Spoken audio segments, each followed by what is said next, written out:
trying to get a late toe on, that's something that's important. Even if I don't use it at level 6, I'll train it and I'll put it in the routine in the gym. So they'll do a kip cast, push back, toe circle. I may not use it in a competition. I may squat them on if it's not consistent, but I want to develop that very, very early. A late toe circle is very important for circle-driven athlete. So she's going to push back. She's going to kick and freeze. And then she's going to sit up and touch her ankles. Okay? So this is a very mellow hecting action with a late toe on before it. And I'm going to bring this back later on. But if you're great at this, you may think about a reverse hecht action later on. That turns into a lot. This is a fun drill for the kids. A back bounce kick freeze. They rotate forward and put their hands on the mat. You like this stuff?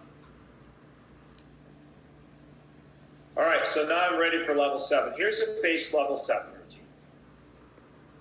She wasn't happy I had her do this the other day. So I'm just going to show you this again. We're trying to incorporate a late toe on. So she casts, she pushes back, late toe on, extension. She sees the bar, the head is in. Kip cast, circle. And now we're going to control the flyway a little more than a little level 6 because we're going to open, we're going to tap later so it gets going up a little bit. And right now, she's looking at the ground. She knows right where she's at. She could drop her arms if she needs more rotation. She can keep them up, which I suggest you do. So we can use the arm drop for a double back or something later on. Here's another routine, little variation.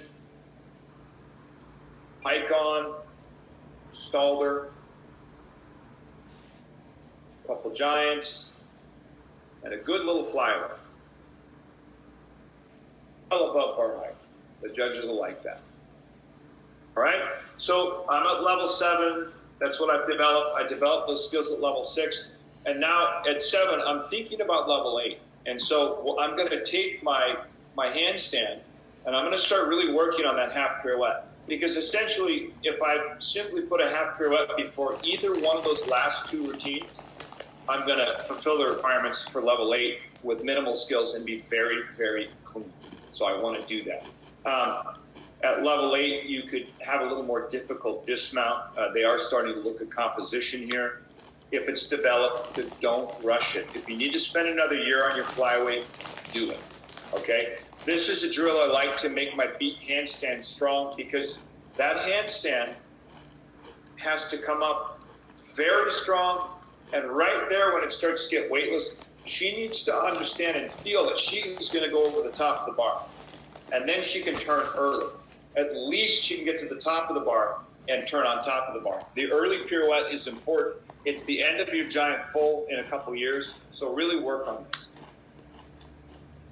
So drop kip handstands make a very big pike. The deeper the pike, the more I can swing my leg. The more I can swing my leg if I'm tight, the more I'm going to bend the bar, and it's going to toss me up and make me weightless and effortless handstand. Okay? I want them to start understanding one-arm support and tilting away from their base of support. I'm just going to run this. It's a very simple pirouette complex. She's tilting from side to side. She's flipping her hands. These are the components she's going to need to make that pirouette really good. And I'm going to let this run through so you can see the tilt on the half pirouette. She disweights, flips, and then puts her hand a little more under her nose. If the hand's outside the body will fall away. She's posting for a blind.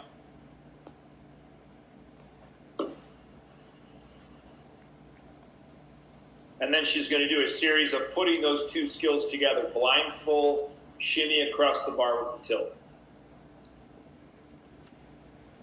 So she's essentially walking across the bar, and this is the cue you want to give the kids. She's leading with the leg and then the hand. Leading with the leg on the tilt and then the hand.